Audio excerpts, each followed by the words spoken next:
Bruno dijo, el debate de la creación secuencial, o sea, el primer día Dios crea la luz y en el sexto al ser humano como la cumbre, la culminación de la creación, él dijo que eso era completamente falso. Él dijo, el universo no fue creado, el universo existió siempre y el universo es coextenso y coetáneo con Dios. O sea, Dios y el universo existen al mismo tiempo, nadie los ha creado, y por lo tanto, la famosa pregunta filosófica, ¿por qué existe algo y no nada? Esa pregunta que luego se hizo Martin Heidegger en el siglo XX, esa pregunta, dijo Bruno, no tiene sentido. Porque siempre ha existido algo, siempre ha existido el universo, y por lo tanto la materia es consustancial con Dios y con el mundo. Por lo tanto, según él, no habría ninguna razón para sostener que el mundo ha sido creado en un determinado momento y que tiene una evolución, como está descrita en el Génesis, que es una descripción muy interesante porque tiene una secuencia muy lógica, la creación descrita en el Génesis. De allí viene la idea de Bruno de que todas las estrellas y todos los planetas tienen un alma. No se mueven de acuerdo, como ya les dije, a las leyes de la inercia y de la gravitación, como las explicitó posteriormente Isaac Newton, sino se mueven mediante la autoenergía. Ese es también un término creado por él. La autoenergía, la autonomía, la decisión propia, pero en concordancia con una fuerza universal. Entonces, ¿qué es para él, para Bruno, la verdadera religión? Y aquí dijo él una palabra muy dura. La verdadera religión es la mística, la unión con Dios, y no la que está en las religiones reveladas, como el judaísmo, el cristianismo y el islam. Las religiones reveladas e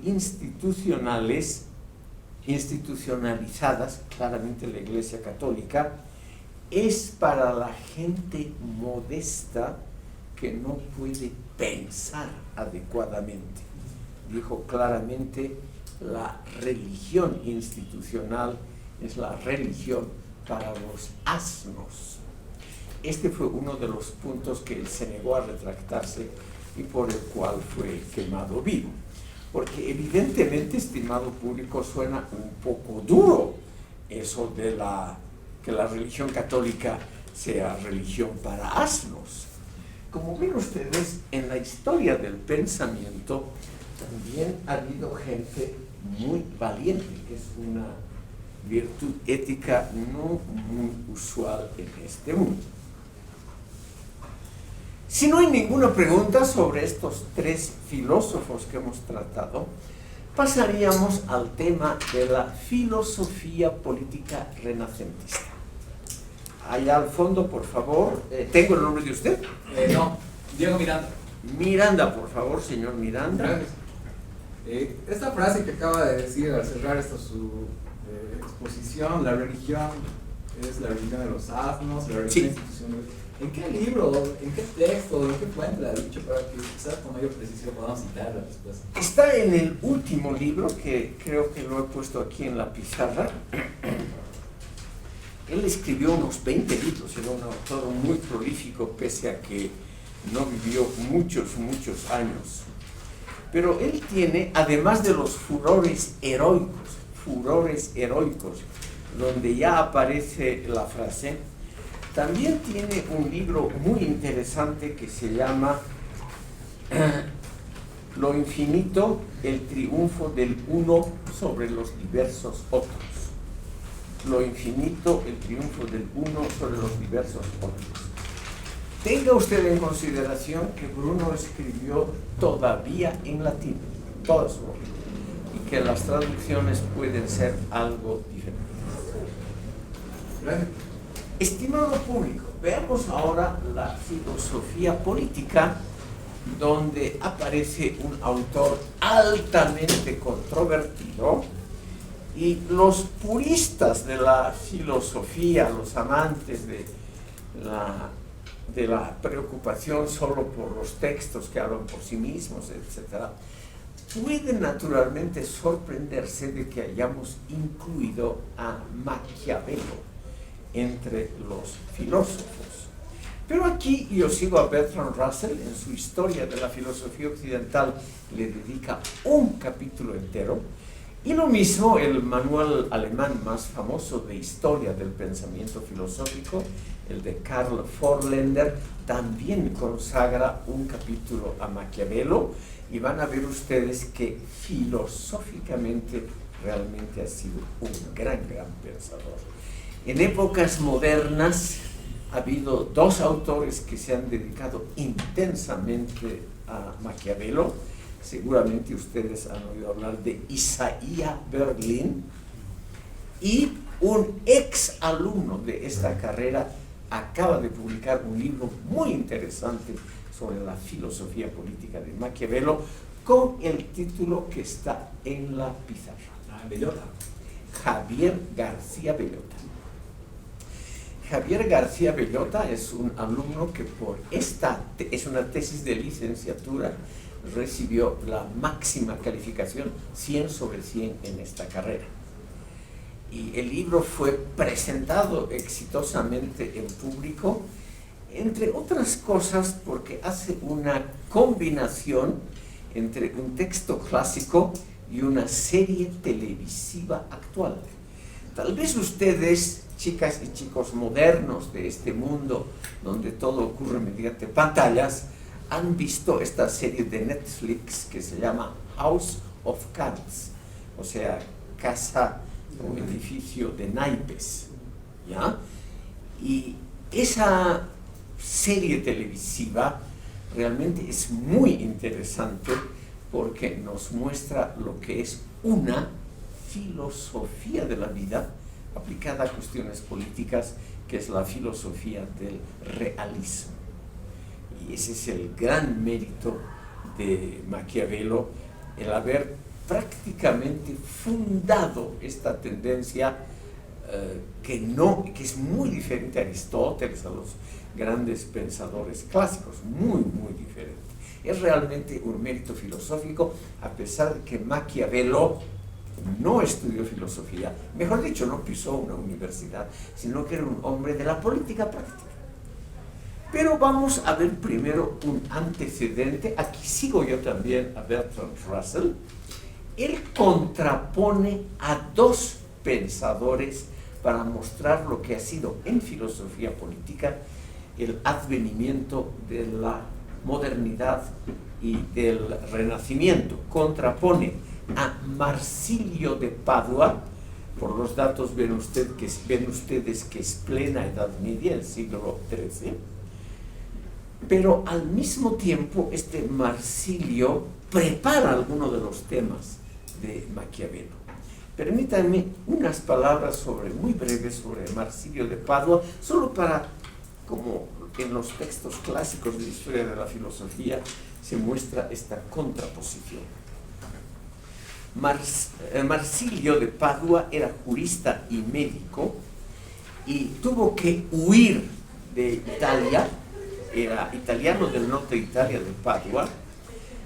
Tuvo que huir debido a su profunda ideología antipapal. En eso se parece muchísimo a Maquiavelo. Maquiavelo y Marsilio de Padua, en el fondo, eran personalidades que querían la unificación de Italia. Ustedes comprenderán que en esa época las dos potencias principales eran Francia e Inglaterra. Todavía no existía la Gran Bretaña, pero estas potencias eran de alguna manera el paradigma del desarrollo histórico. Naciones fuertes, estados nacionales bien establecidos, por ejemplo, Francia desde el año 500, es el país, uno de los países más antiguos del mundo que todavía existe, misma capital, mismo idioma, desde hace más de 1500 años, e Inglaterra, que ya mostraba sus grandes éxitos económicos. Entonces, Maquiavelo, Marsilio de Padua y muchos otros pensadores se dieron cuenta que la existencia de los llamados estados pontificios, ese países, estado soberano en el medio de Italia, cuyo jefe, cuyo soberano era el Papa, que este estado pontificio era el principal obstáculo a la unidad de Italia. Entonces, Marsilio es el primero que se atrevió a escribir un libro, El Defensor de la Fe, en latín, el Defensor Pacis, de 1324. Este libro es interesante y se adelanta a Maquiavelo porque no contiene ni una sola alusión religiosa, teológica, ninguna alusión a los evangelios, ningún apoyo en los padres de la Iglesia, en los grandes teólogos. Su fundamento es exclusivamente lógico. Marsilio de Padua cree que todo Estado y que todo gobierno tiene un solo fin, y esto es totalmente diferente a Maquiavelo.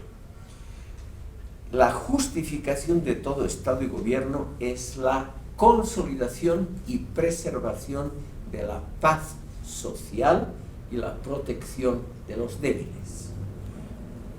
En Maquiavelo no vamos a encontrar absolutamente nada de estos bellos postulados idealistas. Él dice, el papado, con su pretensión simultánea de ser un estado temporal y al mismo tiempo el jefe de todos los católicos, todavía es antes de la Reforma Protestante este libro, constituye naturalmente un obstáculo para todo intento de unificar Italia, porque habría que descabezar a los estados pontificios y habría que convertir al Papa en lo que era en su origen en el siglo I después de Cristo, solamente el obispo de Roma, un obispo más en la cristiandad. Marsilio de Padua cree que el estado ideal es el estado donde el poder, es el primero que escribe claramente esta frase, el poder reside en el pueblo. El pueblo es la raíz de toda la legitimidad del Estado. El pueblo, por lo tanto, debe dotarse libremente de sus propias leyes y debe hacerlo mediante un cuerpo representativo de elección popular libre. Lamentablemente en aquella época esto significaba solamente los varones, pero en comparación con lo que era la Edad Media, imagínense ustedes, el libro apareció en 1324, es un gigantesco avance. No había ni un solo estado, estimado público, que tuviera ese tipo de constitución. Ustedes pueden alegar que ya desde 1215 había un parlamento en Inglaterra, pero el parlamento en Inglaterra, que definía las leyes y los impuestos, solamente tenían fuerza legal sus decisiones si eran aprobadas por el rey de Inglaterra, o sea, se tenía la sanción del poder ejecutivo. En cambio, aquí Marsilio es el primero que nos dice: una decisión popular no necesita la sanción, o sea, el reconocimiento de ningún soberano. El pueblo es el máximo legislador. El pueblo, además, y esto es una muestra, yo diría, de un idealismo y una ingenuidad un poco grandes, dice: el pueblo no puede producir malas leyes, no puede elegir malos representantes, no puede tener malos soberanos, no puede actuar irracionalmente, porque eso sería hacerse daño a sí mismo. Y hoy sabemos, estimado público, no hace muchas décadas, por ejemplo, mediante la elección absolutamente libre de Hitler al poder, o la consolidación totalmente libre parlamentaria de Mussolini, que el pueblo puede hacerse daño a sí mismo y puede dictar leyes completamente irracionales. Pero esta ingenuidad, estimado público, de Marsilio de Padua, no menoscaba su idea central.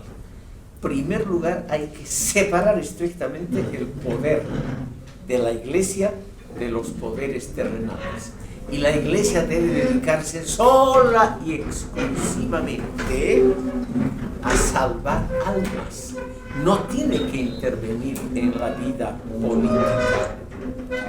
Por lo tanto, el Estado, según Marsilio de Padua, está justificado sola y exclusivamente si es una institución controlada por el pueblo mediante esas elecciones libres y elección libre de representantes, y también se justifica el Estado solamente si el Estado protege a los débiles.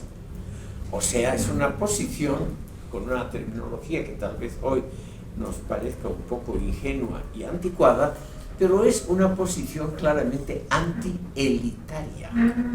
Y eso es lo original en un pensador que al mismo tiempo era el consejero principal del emperador Luis de Baviera, que era emperador del Sacro Imperio Romano Germánico. Y el emperador apoyó y financió toda la vida de Marsilio de Padua y también la impresión de sus obras. Estimado público, como ven ustedes, es una opinión muy interesante, contrapuesta a la que vamos a ver ahora, que es el comienzo de la modernidad en la filosofía política. Por eso permítanme unas pocas palabras sobre la vida de este personaje. Como ha sido tan popular, el nombre ha sido españolizado como Nicolás Maquiavelo. Él se llamaba en italiano Niccolò Machiavelli. Por las dudas he puesto el nombre original porque hoy en día en todo el mundo hay la tendencia a no modificar el nombre original. Hay esa tendencia hoy en día, ya no se dice tanto Carlos Marx, sino Karl Marx, como él se llamaba. Esa tendencia a conservar lo original se está imponiendo, por eso me permitió ponerles el nombre en italiano. Él nació en mayo de 1469 en Florencia. Era hijo de un jurista que no se destacó por nada. Su padre tampoco pudo hacer una fortuna notable, era una familia relativamente pobre.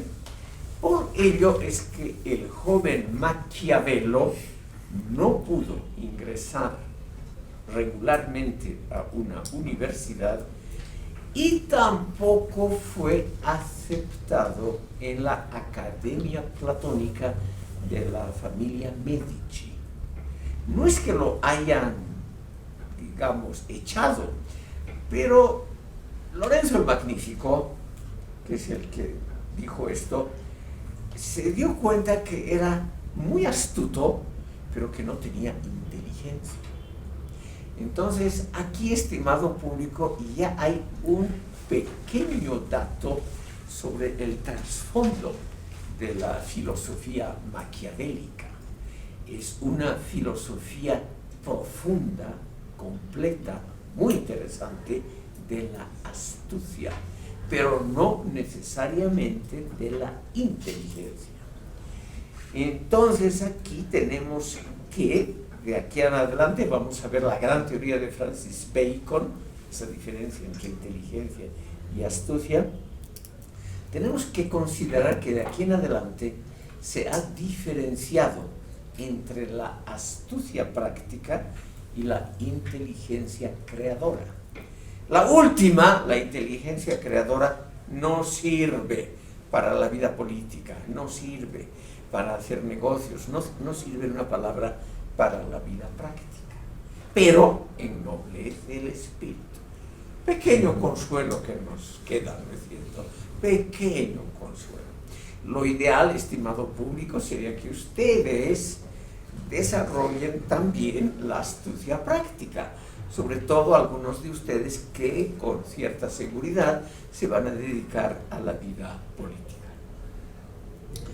En 1492, él logró ingresar a la burocracia estatal. E ingresó a lo que en ese momento, 1492, en la República de Florencia, se llamaba la Segunda Cancillería. Era como un ministerio. La Segunda Cancillería se ocupaba de dos cosas: el ejército y las relaciones exteriores. La primera Cancillería, la más importante, se ocupaba de impuestos y tributos. La tercera se preocupaba de festividades públicas, etcétera, etcétera. ¿Qué le pasó a este joven? Pese a que era extremadamente astuto, él aplaudió, nunca le perdonaron esto, él aplaudió en 1494, o sea, a los 2 años de estar en la Segunda Cancillería, aplaudió la expulsión de la familia Medici de Florencia. En esa época, es una época muy, muy revuelta. En todos los estados italianos, eran más o menos 15, 7 grandes, otros pequeños, en todos esos estados había cada día golpes de estado, guerras civiles, enfrentamientos entre diferentes miembros de la familia reinante o entre partidos.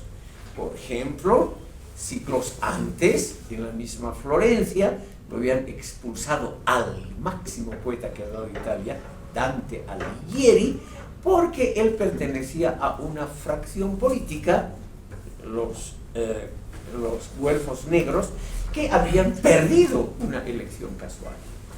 Entonces, como ven ustedes, esa suciedad de la política realmente es algo constitutivo de las luchas por el poder. Machiavelli creyó que la expulsión de la familia Medici sin confiscación de bienes era algo muy positivo. Y entonces se dedicó con mucho ahínco a fortalecer el régimen republicano.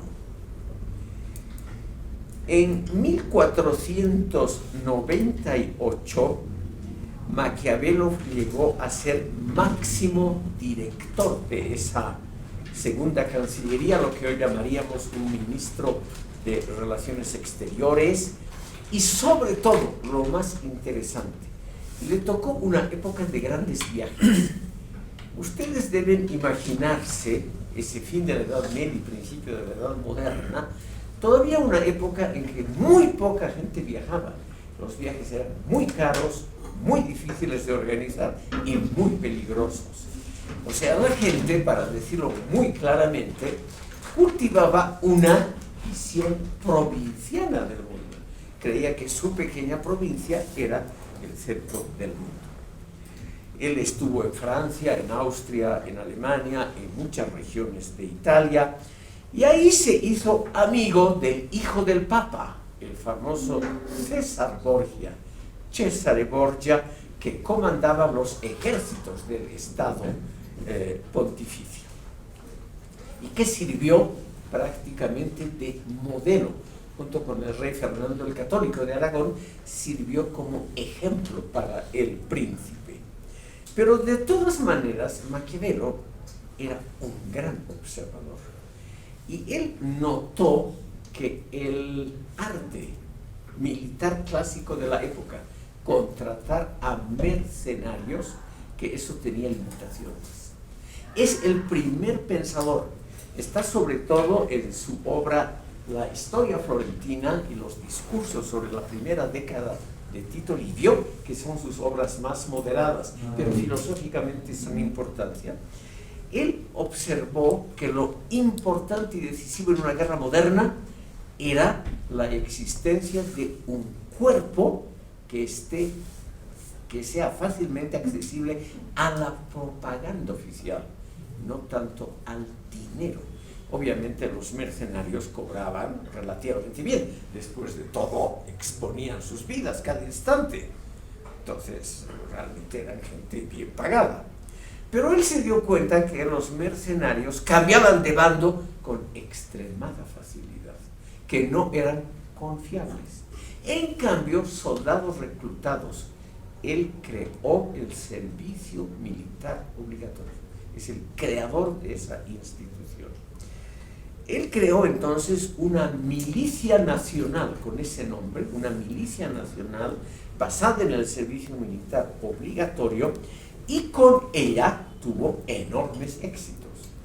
Florencia logró conquistar y anexarse regiones próximas que eran muy valiosas. El puerto de Pisa. Pisa era una república independiente, uno de los grandes centros del comercio mundial, junto con Venecia y Génova.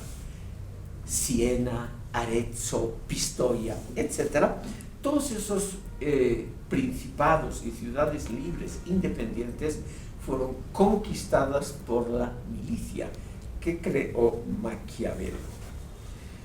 Pero en esa época, estimado público, de muchos movimientos y de la intervención de España en el sur de Italia y de Francia en el norte, Maquiavelo cometió el error de favorecer muy claramente la alianza con Francia. Y en 1512, las tropas papales aliadas a los españoles, el rey de España era simultáneamente rey de Nápoles y Sicilia, simultáneamente ganaron una serie de batallas y tomaron Florencia. Lo primero que hicieron los vencedores es, obviamente, exonerar a Maquiavelo de todo cargo público. Y esto tiene que ver con la obra que vamos a ver ahora. Lo exoneraron de todo puesto público para el resto de su vida y lo exiliaron a la pequeña propiedad agraria, muy pequeña, que la familia Machiavelli tenía cerca de Florencia.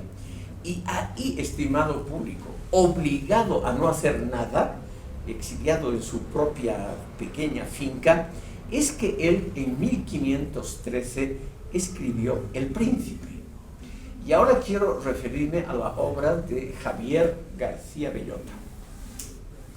Este chico realmente ha leído mucho sobre la época de Maquiavelo y también sobre la vida de este autor. Y él nos muestra, claro que son cosas que se sabían ya antes, que El Príncipe nunca fue pensada como una obra destinada a ser publicada. El Príncipe, de principio a fin y durante la vida de Maquiavelo, El Príncipe fue solamente una especie de asesoría al nuevo gobernante de Florencia, donde Maquiavelo, demostrando justamente ese espíritu que ahora se llama maquiavelista, ese espíritu realista, donde el principio general es el que ilumina su obra, el fin justifica los medios, él trata de mostrarles a los Medici que vuelven al poder, demostrarles que él es un funcionario técnicamente excelente, que las habilidades de él son estrictamente dedicadas a la eficacia de la consolidación del poder, y que él, como es una cosa técnica y no partidaria, puede trabajar eficazmente para cualquier régimen. Entonces, esta obra, El Príncipe, por eso a veces es tan dura y en parte es una obra, yo diría, mal redactada, no tiene el estilo brillante de los discursos o de la historia florentina. Esta obra nunca fue pensada para ser publicada. En 1527, Maquiavelo murió en su pequeña finca Y recién en 1532 los herederos de Maquiavelo hicieron publicar la obra, que muy poco después fue incluida en el famoso Index, el índice de los libros prohibidos de la Iglesia Católica hasta el siglo XIX. Bajo pena de excomunión, ningún católico podía leer uno de los libros que estuvieran en esa lista, que además estaban libros muy, muy famosos en esa lista. Para muchos autores era como una especie de propaganda el estar en el índice de los libros prohibidos de la Iglesia Católica. Quiero mostrarles brevísimamente, es uno de los pocos libros que vamos a ver, no el texto, pero muy claramente la estructura del mismo. Es una obra muy corta, estimado público. Por ejemplo, aquí tengo yo una edición crítica que tiene solo 111 páginas, incluyendo el prólogo. O sea, es una obra muy breve que se puede leer en un día. Yo les aconsejo a ustedes leer algunos capítulos que voy a mencionar ahora, porque no todos son igualmente interesantes. Hay que imaginarse, es un libro escrito para recomendarse a sí mismo ante los nuevos gobernantes de Florencia. Es decir, para mostrar su conocimiento y darle al nuevo gobernante unos consejos terroríficos, y el gobernante, según Maquiavelo, debería haber pensado: es un consejero ideal, es un tipo que no retrocede ante nada, eso es lo que necesitamos. Pero el libro está dedicado a Lorenzo de Médicis, y este hombre nunca leyó el libro, nunca lo tuvo siquiera en manos. Aquí hay un pequeñísimo error que lo menciono entre paréntesis. El joven García Bellota confunde a Lorenzo el Magnífico con el Lorenzo de Médicis, a quien está dedicada la obra y quien subió al gobierno de la mano de las tropas papales y españolas en 1512, que era el nieto de Lorenzo el Magnífico, pero no es la misma persona. Estimado público, los capítulos 1 al 4 se refieren, o mejor dicho, describen formas del poder supremo de esa época, modelos del gobierno, desde los hereditarios, la gran mayoría, hasta algunos republicanos, como había sido Florencia hasta entonces, y todavía eran, por ejemplo, Génova y Venecia. Es una descripción histórica de las formas de gobierno que para nosotros no tiene un interés filosófico y que probablemente ustedes se aburran al leer esos primeros 4 capítulos. Más interesantes son los capítulos del 5º al 9º, donde Maquiavelo muestra cómo se deben gobernar los estados. Y él describe algo muy interesante, ahora una cosa muy tratada en las ciencias políticas. Él hace una distinción entre constituciones más o menos escritas, o por lo menos pactadas, cuando no estuvieran escritas, y la cultura política practicada cotidianamente, las costumbres. Y él dice claramente, sobre todo en el famoso capítulo 8, que es uno de los capítulos centrales, él dice: se puede dominar un estado por las armas o por habilidades de astucia, no dando discursos eufónicos. Un discurso eufónico es algo que suena bien, sobre todo desde el punto de vista intelectual.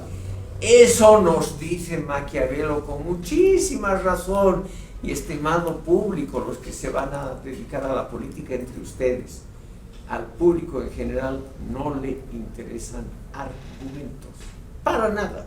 Al público le interesa escuchar cosas que reproducen sus propios prejuicios. Nada de argumentar racionalmente, simplemente porque no tiene ningún éxito real.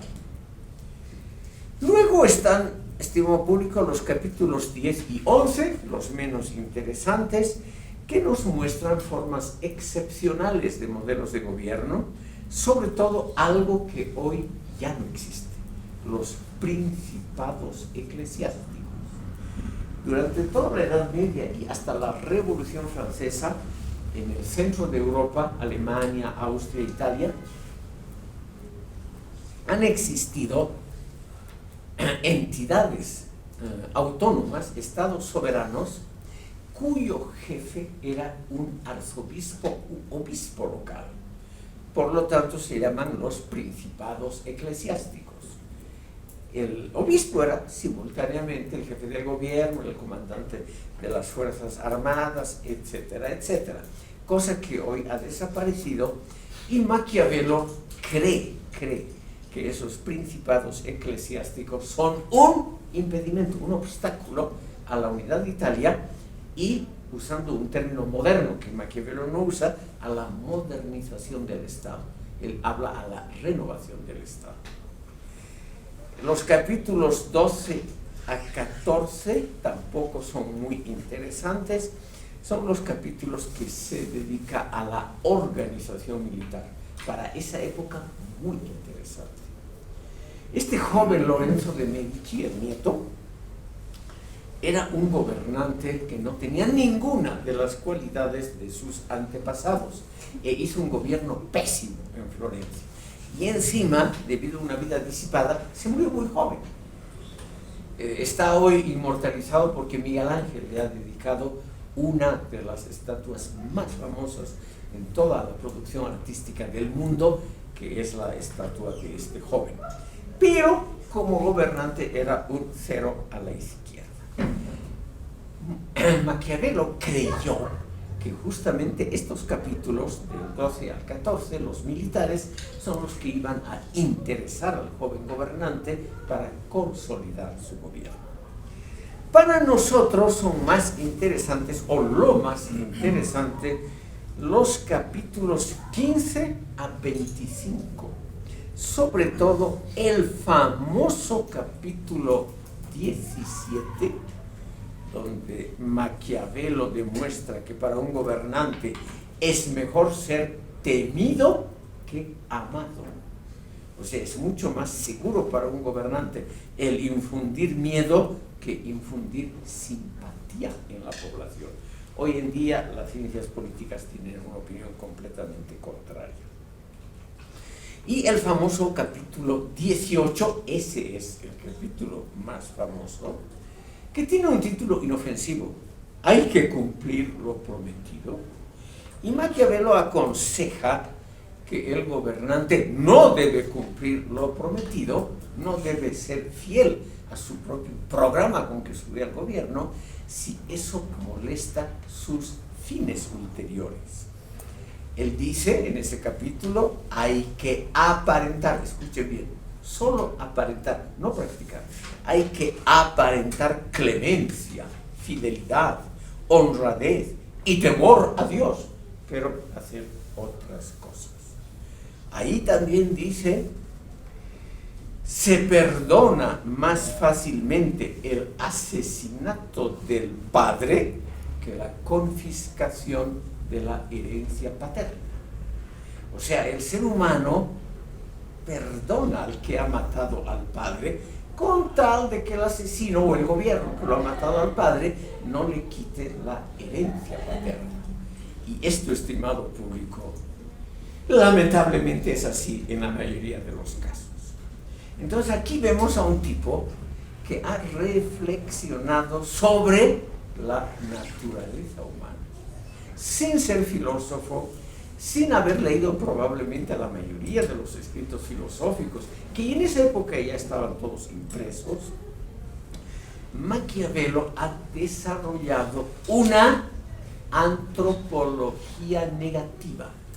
Eso, estimado público, es lo esencial. Está también en el libro de García Bellota, una antropología negativa que nos dice: el ser humano es perverso, malo, incapaz de esfuerzos, incapaz de bondad, el ser humano es altamente egoísta, ambicioso y codicioso.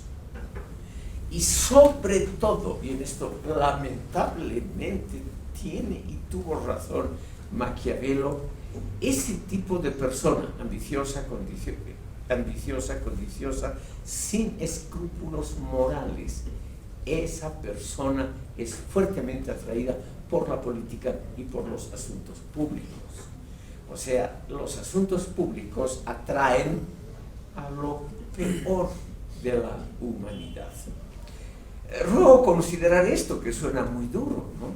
La política atrae a lo peor de la humanidad, porque se basa en observaciones muy interesantes de Maquiavelo, que yo creo que son muy difíciles de combatir o de erradicar. Quiero mencionarles a ustedes en este punto, en el capítulo 18, las menciones positivas de famosos lectores del Príncipe, porque ha tenido muchísimos lectores desde un comienzo. Desde que fue publicado el libro en 1532 hasta hoy, es probablemente uno de los libros de filosofía política más leídos, además debido también a la brevedad del texto.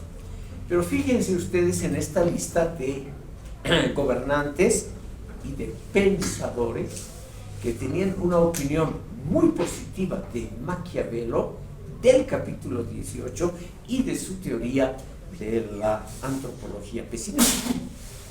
Los reyes de España, Carlos V y Felipe II, los reyes de España, Enrique IV y Luis XIV, el dictador británico Oliver Cromwell, luego Napoleón, emperador de Francia y casi conquistador de Europa, que es el que ha escrito los comentarios más amplios a este libro. Luego Cavour, el héroe de la independencia y de la unificación de Italia en el siglo XIX.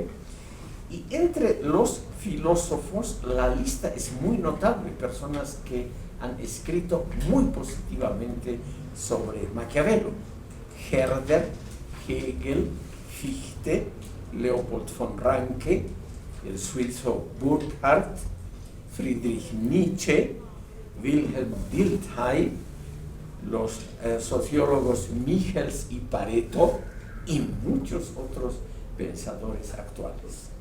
Ustedes pueden ver en el libro de García Bellota algunos de esos efectos que ha tenido la obra hasta ahora. Por ejemplo, en el intelectual actualmente todavía vivo, más famoso del realismo político, que es el político norteamericano Henry Kissinger, o Kissinger, ¿ya? Este señor Kissinger es el gran campeón del realismo político, encontró la obra extraordinariamente interesante. Y él cree, Kissinger, que ese realismo político es el mal menor, escuchen bien, el mal menor en vista de los desastres a los que lleva el idealismo político. ¿Ya? Él tiene una famosa obra, Kissinger, que se llama Un mundo restaurado, que es una descripción de ese periodo europeo inmediatamente después de las guerras napoleónicas, donde aparentemente se restaura el orden anterior. Los Borbones vuelven a los tronos de España y Francia, y en líneas generales se trata de volver al periodo pre-revolucionario. Pero Kissinger nos dice, eso solo es lo exterior. En la administración pública, por ejemplo, en Francia, en la división en departamentos, en la creación de un poder judicial tripartito, como es el caso hasta hoy, por ejemplo, de Bolivia, etc. Y en muchas otras medidas, como el sistema métrico decimal o algunas u otras cosas, la restauración de 1815 solo fue una restauración de los aspectos exteriores formales. En el interior se aceptaron la mayoría de las grandes reformas revolucionarias. Por ejemplo, la Constitución en Francia. O sea, en Francia no había Constitución, como toda monarquía absoluta, hasta 1789. Y cuando Luis XVIII, con las bayonetas británicas y prusianas, fue devuelto al trono francés en 1815, él dictó una carta constitucional muy liberal que estuvo en vigencia largamente en el siglo XIX. O sea, Kissinger nos muestra qué es el realismo. Hay que saber aceptar las cosas buenas que crean nuestros adversarios, pero manteniendo la impresión de que nosotros nos diferenciamos del adversario. Entonces, para él, el mundo después de 1815 es la vuelta a un mundo restaurado, o sea, anterior a 1789, pero preservando una gran cantidad de medidas revolucionarias que simplemente habían demostrado ser útiles para cualquier tipo de gobierno. Volvemos un instante, estimado público, para ver el último capítulo, el 26, porque esto le da un alto a la obra, un alto un poquito más democrático y menos grave. En el capítulo 26, igual que en su famosa obra Discurso sobre la primera década de Tito Livio, que es una obra histórica muy aburrida, Maquiavelo dice al destinatario del libro: el nuevo gobernante de Florencia, o sea, un miembro de la familia Medici, debe luchar por tomar el poder en toda Italia, expulsando a los extranjeros, a los franceses en el norte y a los españoles en el sur, y al mismo tiempo debe unificar Italia y debe eliminar el poder temporal de la Iglesia. Entonces, él propone lo que recién, 3 siglos después, a mediados del siglo XIX, se hace realidad. Con la unificación italiana, que Italia existe como nación unitaria recién desde 1859, es más joven que la República de Bolivia. Italia se convirtió en un estado gobernado en primer lugar por el Partido Liberal, segundo una constitución estrictamente laica, y al Papa se le quitó todo poder, lo que obviamente los católicos y la extrema derecha como Mussolini nunca aceptaron, pero sí tiene fama de haber sido la época, digamos, intelectualmente más productiva de Italia. Entonces, aquí Maquiavelo muestra un corazoncito patriótico y nos dice: el gobernante, o sea, la casa Medici, que tome el poder en toda Italia, va a hacer una gran labor al unificar el país, uniformar sus leyes, constituciones, reglamentos, impuestos, etcétera, etcétera, expulsar a la Iglesia del ámbito temporal y volver a las glorias del pasado romano, sobre todo del periodo republicano de la historia romana. Esa es, estimado público, lo que podríamos llamar una descripción breve del libro.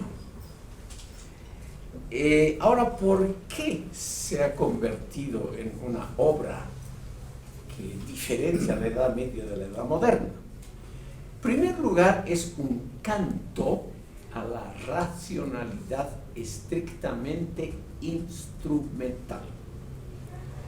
Maquiavelo es el primero que en el campo del pensamiento y las publicaciones, no en el campo de la praxis, separa tajantemente la política de la ética. Ese, estimado público, es el absoluto y gran mérito de la obra. Si ustedes leen a Santo Tomás de Aquino o la política de Aristóteles, ustedes van a ver que para la tradición clásica, la política es la continuación de la ética. es una idea aristotélica. Es una idea defendida a rajatabla por grandes pensadores como Anselmo de Canterbury o Santo Tomás de Aquino. Y aquí viene el primer pensador que nos dice lo contrario. La política no tiene nada que ver con la ética, es una región autónoma del pensamiento humano. ¿Quiere decir algo? No. Por favor. Sí, antes de pasar al tema de la ética, sí. Usted ha mencionado sobre el concepto de poder, pero que se distingue del concepto de poder actual. En otras palabras, es mejor ser temido a ser amado. Idea de Maquiavelo. Ajá. Y cuando usted dijo que se separa del pensamiento político actual, he entendido que se refiere a la psicopolítica. Me refiero a planteamientos de las neurociencias, específicamente de las corrientes de pensamiento Judith Butler, Byung-Chul Han, con esta situación de la psicopolítica y la cultura del me gusta o del like. Claro. Que es diferente al planteamiento maquiavélico.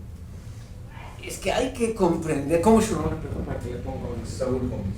Gómez, aquí está.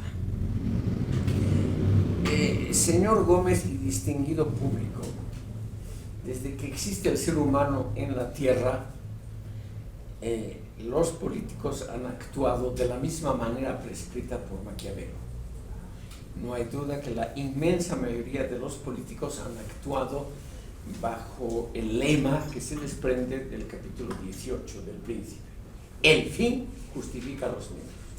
Pero nadie se había atrevido a publicarlo y a hacer una teoría de eso. Porque una cosa es lo que uno practica y una cosa muy diferente es lo que uno dice.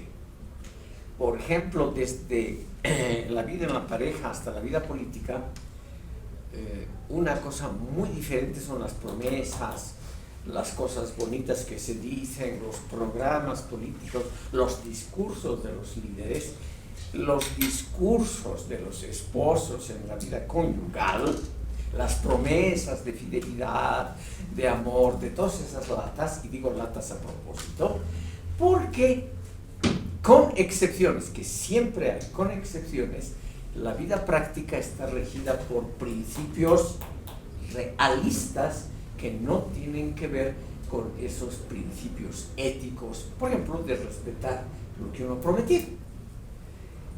¿Dónde estaría el mundo? No habría literatura interesante en el mundo si los esposos realmente siempre hubieran cumplido el precepto de la fidelidad. Es decir, una parte importante de la literatura no existiría. Si el mundo siempre se regiría por los principios teóricos que el propio mundo se ha puesto a lo largo de su ya larga historia, el mundo sería aburridísimo, no habría que investigar. O sea, nosotros estaríamos sin ocupación.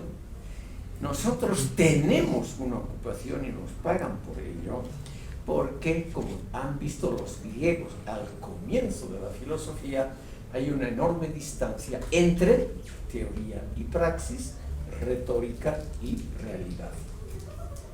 En todas las culturas, sin excepción alguna, existe el dicho que dice, por ejemplo, una cosa es lo que se dice y otra cosa es lo que se hace, o del dicho al hecho hay mucho trecho, en todas las culturas. ¿Qué sería de la literatura, estimado público, si los enamorados, por ejemplo, cumplieran siempre su palabra? Imagínense ustedes un matrimonio, 50, 60 años, todos fieles, todos aburridos, no tendrían que contarse, no habría motivos ni para inventar una anécdota, sería una vida realmente muy tediosa. Pero eso no hay que decirlo públicamente. Como me imagino que algunos de ustedes tienen parejas, a la pareja siempre hay que decirle lo que ella quiere escuchar.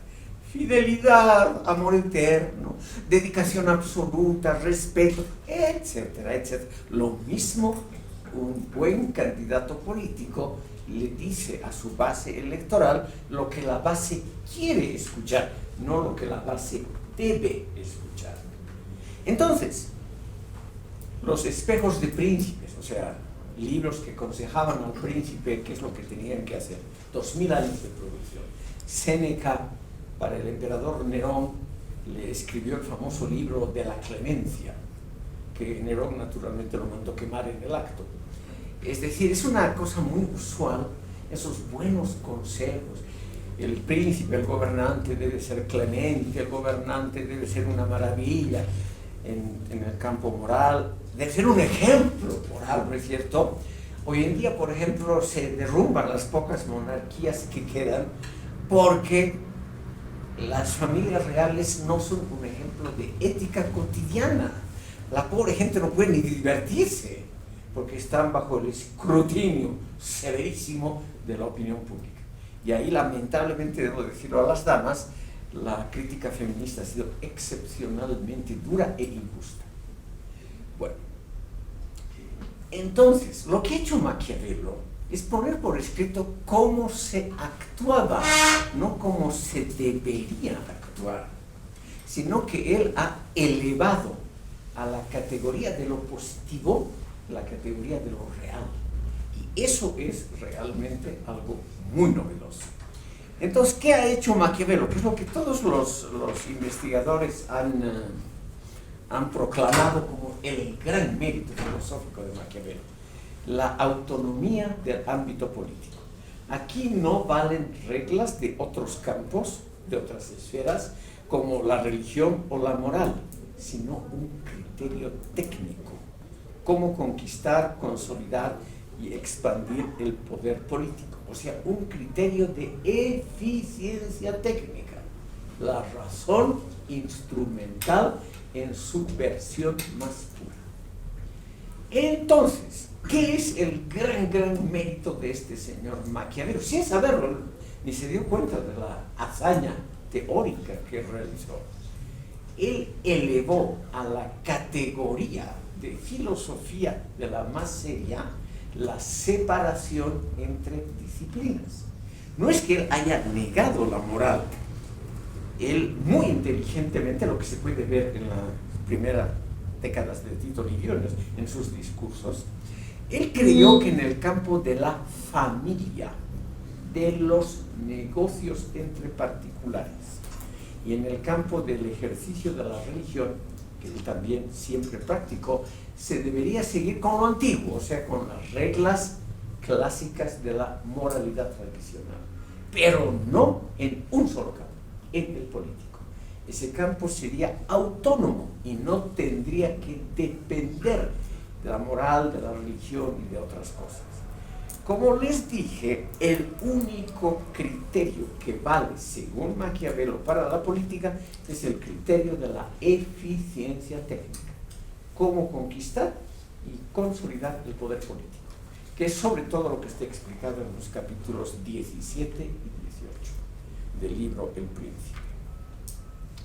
El fin justifica los medios, es la conclusión. No hay nada bueno ni malo en sentido moral en el campo político, sino lo adecuado, lo eficaz, contrapuesto a lo ineficaz, a lo inadecuado en sentido técnico. Por lo tanto, la política nunca puede ser la continuación del principio aristotélico de la ética. Por lo tanto, el mérito de nuestro autor es poner por escrito lo que siempre se había practicado y legitimarlo intelectualmente. No diré filosóficamente porque él nunca tuvo pretensiones filosóficas, pero legitimarlo. Y de ello se deduce, con esto vamos a terminar, estimado público, una antropología negativa, que es la que trabaja el autor Javier García Bellota, que es una antropología una antropología negativa. Es una antropología que tiene como referente al ser humano como a un ser egoísta, ambicioso, individualista, insolidario. Es decir, como somos nosotros. En realidad, cuando la cosa es grave, ahí se muestra la verdadera ética y la práctica de los seres humanos, no en los discursos. Y todo el mundo sabía eso, no era ninguna novedad, pero alguien que lo ponga por escrito, eso es realmente la novedad de Maquiavelo. Es decir, la antropología negativa significa que el ser humano es malo por naturaleza, insolidario con los otros seres humanos. Y por lo tanto, la función del Estado a la cual no se puede renunciar es domesticar al ser humano. Idea que está muy claramente presente en la obra de Thomas Hobbes, que es el gran continuador de Maquiavelo. Entonces, estimado público, lo que tenemos de Maquiavelo, lo único que tenemos que recordar de Maquiavelo es esa tendencia a la creación de una antropología pesimista, una antropología negativa, que era lo usual en la época, lo usual, pero que nadie, muchas gracias señor Jiménez, muy gentil, pero que nadie se había atrevido a ponerlo por escrito y a legitimarlo mediante argumentos.